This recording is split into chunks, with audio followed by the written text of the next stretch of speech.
예, 오늘의 증시 브리핑 시작하겠습니다. 지수는 괜찮았지만 하락 종목이 훨씬 더 많은 그런 상황이었죠. 증시 분위기는 좀 약세 분위기였을 텐데 아무래도 이제 부채 한도 협상이 좀 투자들에게는 걸리는 그런 요인이 됐을 겁니다.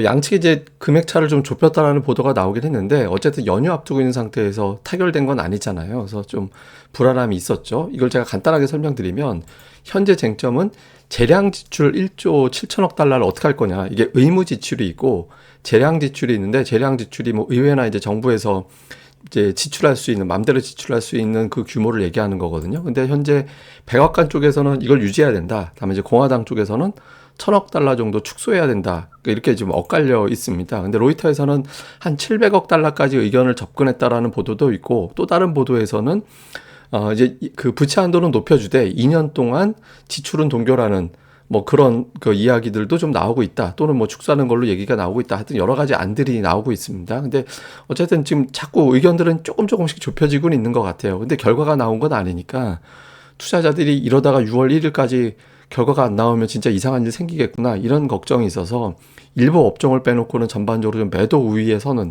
그런 모습을 좀 보였습니다. 다만 이제 시장이 지수 자체는 괜찮았던 게 엔비디아가 오늘 엄청 올랐잖아요. 엔비디아가 오늘 24% 올랐는데 참고로 최근에 10년 동안 템버거 리스크가 나온 게 있었거든요. 근데 엔비디아 같은 경우는 템버거 정도가 아니라 하여튼 템버거 10개? 하여튼 엄청나게 이제 시세가 나왔고 전 세계 종목 시가총액 6위까지 지금 돼 있는 그런 상황이죠. 그러면서 이제 JP모건에서는 목표 주가 500달러로 상향한다. 그다음에 웨드푸시의 한 애널리스트는 22년 동안 이렇게 파격적으로 컨센서스를 그러니까 향후 실적 전망을 제시한 곳은 없었다. 이게 막 극찬이 나오면서 주가가 급등을 했고 이 영향으로 이제 우리나라 반도체주, 대만의 TSMC 이런 종목군들이 움직이면서 지수 자체는 좀 선전을 하는 그런 모습을 좀 보였던 것 같습니다. 그리고 이제 그 살짝 우리가 또 같이 봐야 되는 지표 중에 시카고 연은에서 이제 발표하는 그 전미활동 지수라는 게 있는데 이게 뭐냐면 좀 심플하게 설명드리면 미국의 어떤 현재 과거 평균적인 경제가 이 정도인데 이번 달에는 그 평균치보다 좋았다 나빴다 이걸 보여주는 거예요. 근데 살짝 플러스로 돌아섰죠. 그러니까 두 달 정도 안 좋았다가 이제 돌아서서 그러니까 미국이 경기 침체로 완전히 가 있는 단계는 아닌 것 같다. 그래도 아직까지 경기는 또 괜찮구나. 그러면 침체 우려가 또 과도하다. 이렇게 되면 반도체주에는 또 긍정적인 신호가 되거든요. 그래서 이런 것들이 이래저래 이제 반도체주를 살려내는 그런 역할을 했던 것 같습니다. 주요 종목 보기 전에 이제 특징적인 게 하나가 있는 게 뭐냐면 코스피는 어제하고 거래대금이 거의 비슷했고요. 코스닥도 마찬가지입니다. 거래대금 거의 비슷했거든요. 근데 삼성전자 플러스 하이닉스 거래대금이 어제 1조 7,500억 정도 나왔는데 그 금요일에 2조 4천억이 넘어갔었고 반도체 업종 같은 경우는 코스닥의 반도체 업종이 전일 1조 1,600억 정도 됐는데 지금 이제 금요일 같은 경우는 1조 4천억 정도 됐거든요. 이 업종의 거래대금은 증가했는데 시장 전체 거래대금이 죽었다. 이게 무슨 의미냐면 다른 거 팔아서 여기로 넘어왔다라는 거예요. 새로운 자금이 들어온 게 아니라 딴 거 팔아서 여기로 넘어왔다. 그러니까 업종별 차별화, 소외감이 굉장히 클 수밖에 없는 그런 상황이 됐죠. 그러면서 이제 삼성전자 주가는 중요한 저항대를 돌파하면서 120주선까지 돌파하는 그런 모습이 나왔는데 다만 여기서 이제 중요한 게 하나 있습니다. 이건 이제 원화 차트고요. 달러 차트로 바꿔놓고 보면 중요한 저항대입니다. 지금 삼성전자 같은 경우는 한 53달러 중반 초반 정도 되는 위치가 달러 차트로 200주선이거든요. 이거를 돌파해야 완전히 추세가 바뀌는 거예요. 하이닉스를 보시면 하이닉스도 오늘 종가가 사실은 거기서 마감됐거든요. 과거에 보면 이 200주선, 달러 차트로 200주선이 굉장히 중요한 지지선 역할을 했잖아요. 근데 지금 이게 이제 저항으로 바뀌어 있는 상태거든요. 그러니까 삼성전자, SK하이닉스가 상당히 중요한 저항대가 왔다. 이거 돌파 못하면 투자자들한테는 여기까지가 끝인가 보다. 이런 인식이 나올 수 있거든요. 그래서 상당히 중요한 위치. 우리가 자꾸 원화 차트만 보는 게 아니라 이렇게 달러 차트로 보면 조금 다르게 보입니다. 이거 이제 중요하고. 다음에 수급에서는 외국인들이 어마어마하게 매수를 했죠. 그런데 저거 착시죠. 삼성전자하고 SK하이닉스, 이제 삼성전자 우선주까지 포함을 해서 이제 보면 두 종목만 1조 원 산 거예요. 그러니까 두 개 빼고는 순매수한 게 없는 거죠. 실제로 보면 삼성전자, SK하이닉스 빼고 이제 그 다음 순위의 매수 종목이 현대차인데 220억밖에 안 들어왔거든요.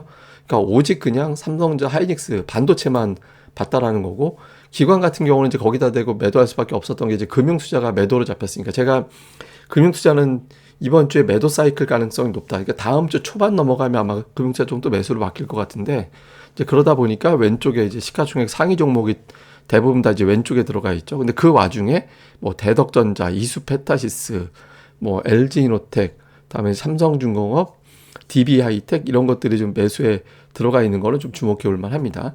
다음에 이제 코스닥 쪽에서는 외국인들이 이제 2차 전지 관련된 종목들을 팔고 IT 계열의 종목군들을 많이 담았죠. 제가 이제 계속 동진쌤 있게 외국인들이 계속 열심히 사는 것 같다고 오늘인가요? 뭐 IR 한 것 같은데 오늘 주가가 되게 급등을 하는 그런 모습을 보였죠. 그러니까 지금 IT 계열의 종목들이 많이 포진해 있고 기관 같은 경우도 좀 비슷합니다. 그러니까 그 외 업종은 골라 담는 느낌인데 IT 계열의 종목군들이 상대적으로 많이 포진해 있는 그런 모습을 좀 보였습니다. 근데 지금은 대체로 AI 고리에 걸려 있는 종목군들이 좀 강세를 보였다면 다음 주에 200주선의 달러 차트 기준으로 돌파를 하면 그 소부장 중에서 좀 못난이에 있는 종목군들이 살아날 수도 있거든요. 그래서 그런 부분들은 좀 이후에 주시를 좀 해보셔야 될 것 같습니다.